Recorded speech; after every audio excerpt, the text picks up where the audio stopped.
हाय, good morning, सत श्री अकाल, आदाब, नमस्कार, वनकम।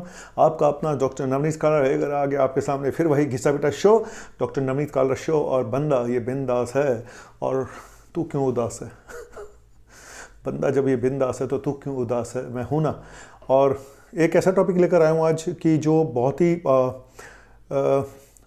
मैं भी सोच रहा था इस बात पे वीडियो बनाऊँ, क्योंकि काफ़ी दिनों से मैंने कोरोना से रिलेटेड कोई एजुकेशनल वीडियो बनाया नहीं, क्योंकि इतने सारे टॉपिक कवर हो चुके हैं कि समझ में नहीं आता कि क्या बनाऊँ क्या ना बनाऊँ। लेकिन ये जो नई स्टडी निकल के आई है और ये ऑब्जर्वेशन मेरी भी है, ये आपको कुछ सोचने पर मजबूर कर देती है। थोड़ा सा आपको सोचना चाहिए इस बात के ऊपर, और काफ़ी लोगों की मदद शायद हो सकती है। हालांकि कोरोना जा रहा है, लेकिन अब इसका पता नहीं है कब दोबारा इस चपेटे में कौन आ जाए, किसकी किस्मत खराब हो।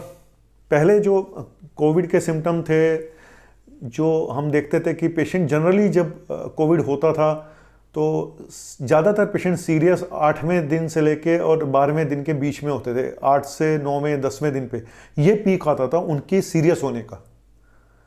और इसीलिए हम पेशेंट को बोलते थे कि भाई ये 8वां दिन, 9वां दिन, 10वां दिन, 11वां दिन, 12वां दिन, 12 दिन तक कम से कम आपको अपनी ऑक्सीजन रेगुलर चेक करनी है, सब कुछ रेगुलर करना है। और हम अपने आप को हमेशा अलर्ट करते थे, डॉक्टर पेशेंट के, और पेशेंट को भी बताते थे कि आप अलर्ट रहें जब आपका 8वां 9वां दिन आए तो। ठीक है, वो 7 दिन मूवी आई थी। लेकिन यहाँ पे और जनरली पेशेंट 8वें 9वें दिन पे जाके सीरियस जो होना होता था जिनको, तो 8वें 9वें दिन पे उनकी ऑक्सीजन लो हो जाती थी, साइटोकाइन स्टॉर्म डेवलप हो जाता था। साइटोकाइन स्टॉर्म होता है कि जब आपकी इम्यूनिटी आप ही के खिलाफ काम करने लग जाती है, ओवर स्टिमुलेट हो जाती है इम्यूनिटी और आप ही की बॉडी की सेल्स को अटैक करना शुरू कर देती है, उसको बोलते हैं साइटोकाइन स्टॉर्म। और वो बहुत घातक सिद्ध होता है, पेशेंट बचाने मुश्किल हो जाते हैं। और एक तरह की साइकिल होती है ऐसी, इरिवर्सिबल साइकिल। ज़्यादातर समय बहुत कम टाइम ऐसा होता है कि साइटोकाइन स्टॉर्म डेवलप हो जाए और पेशेंट को बचाने में बहुत मुश्किल का सामना करना पड़ता था। इसीलिए बोलते हैं कि भाई टाइम रहते पेशेंट आ जाए तो बहुत अच्छी बात है। लेकिन अभी जो ऑब्जर्वेशन डॉक्टर्स कर रहे हैं, साइंटिस्ट कर रहे हैं, हम लोग कर रहे हैं, वो ये कि ये जो पीक था 8 से 12 दिन वाला, जहाँ पे पेशेंट सीरियस होते थे, अब वो थोड़ा डिले होके 12 से 15 दिन पे भी आ चुका है। मतलब ये कि पेशेंट, अब एक चीज़ और है जो मैं ये बताने जा रहा हूँ कि 12 से 15 दिन पे देखा जा रहा है ये साइटोकाइन स्टॉर्म, जो पहले 8 से 12 दिन के बीच में होता था, अब वो 12 से 15वें दिन पे हो रहा है। थोड़ा सा डिले हो रहा है, हर एक पेशेंट में नहीं, लेकिन अब थोड़ा सा फ्रीक्वेंसी बढ़ गई है, इसके थोड़ा लेट होने की। हो सकता है वायरस म्यूटेशन किया उसका ये रूप हो, है ना। तो ये कह पाना मुश्किल है कि ऐसा क्यों हो रहा है, लेकिन ऐसा देखा जा रहा है कि पेशेंट जो पहले 8वें 9वें दिन जिनकी ऑक्सीजन बहुत ज़्यादा डाउन होती थी, अब वो कई बार थोड़ा डिले होती है 12 से 15 दिन पे। और मेरे पास ऐसे पेशेंट भी हैं जो बिल्कुल काफ़ी हद तक ठीक हो गए थे, लेकिन उनकी ऑक्सीजन 90 के आसपास चल रही थी और छुट्टी भी हो गई, घर में चले गए, लेकिन वापस एक हफ्ते 10-15 दिन के बाद वापस आ गए दोबारा से कि ऑक्सीजन काफ़ी डाउन हो गई। तो ये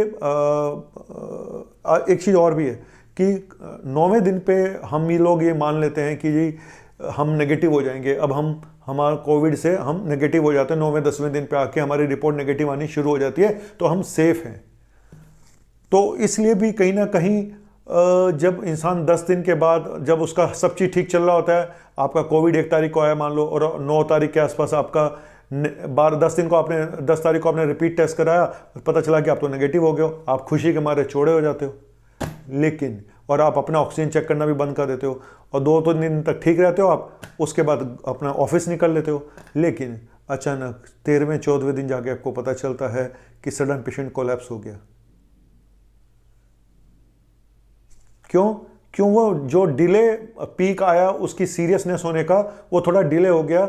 और ऐसा हॉस्पिटलों में भी देखा गया कि, और एक चीज़ और है कि इस वायरस की इतना अनप्रिडिक्टेबल वायरस है, मैंने पहले भी बोला था कि आपको 6 घंटे के बाद का भी पता नहीं होता कि ये पेशेंट ठीक होगा या खराब होगा। सच बता रहा हूँ, कोई भी ऐसा, हालांकि हमारे पास टेस्ट होते हैं जहाँ से हम पता लगा लेते हैं कि पेशेंट सिक हो रहा है नहीं हो रहा, हर रोज़ CRP कराओ, हर 2 दिन बाद एक्सरे चेस्ट करा के देखो, तो यहाँ से पता चलता रहता है। लेकिन कई बार पेशेंट अचानक सिक हो जाते हैं, जहाँ पे ऑक्सीजन उनकी 1 लीटर ऑक्सीजन पे चल रही थी, अचानक पता चलता है कि 8वें दिन पे ठीक 1 लीटर चल रही है, 9वें दिन पे 1 लीटर चल रही है, 10वें दिन पे 1 लीटर चल रही है, 11वें दिन पे 1 लीटर चल रही है, और आप सोचते हो यार पेशेंट की छुट्टी कर दो, पहले 3 लीटर पे थी, अब 2 लीटर हो गई, अब 1 लीटर हो गई, अब पेशेंट की हम छुट्टी कर देते हैं।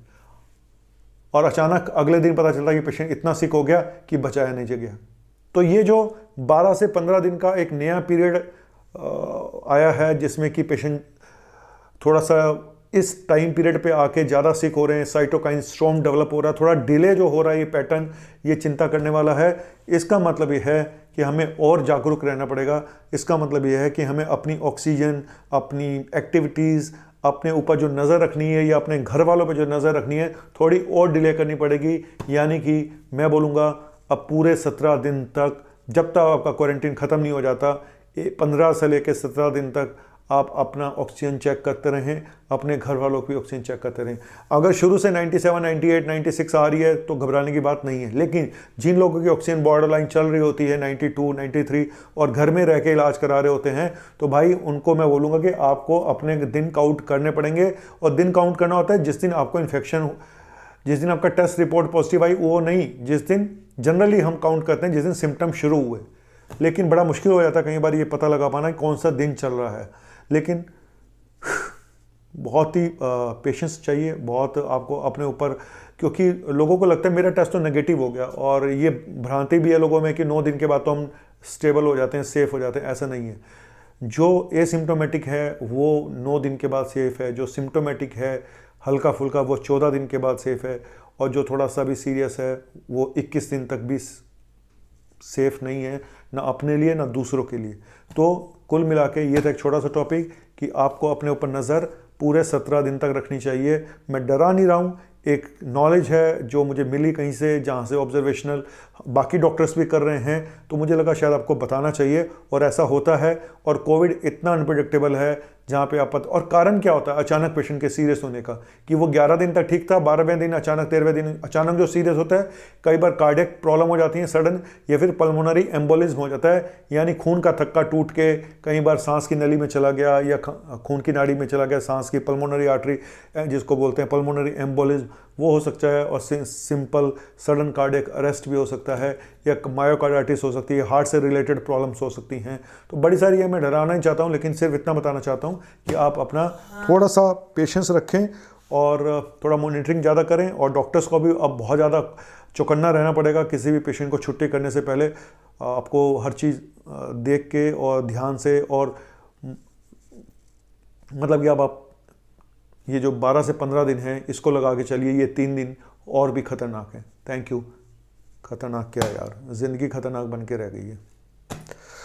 पता नहीं कब ये जाएगा और कब हम सुकून की सांस लेंगे, है ना। गीत याद आ गया। दिल ढूंढता है फिर वही फुर्सत के रात दिन, दिल ढूंढता है फिर वही, यस दिल ढूंढता है फिर वही फुर्सत के रात दिन। लेकिन पता नहीं कब मिलेगी ये फुर्सत के रात दिन, पता नहीं कब तक मास्क लगा के अभी और ज़िंदगी काटने की, पता नहीं कब तक हाथों को रोज़ रोज़ धोना होगा, कब तक अपने लोगों से भी दूर रहना पड़ेगा, पता नहीं, कुछ नहीं पता। लेकिन उम्मीद है, उम्मीद के सारे दुनिया कायम है, और मैं भी कायम हूँ और आप भी कायम रहिएगा।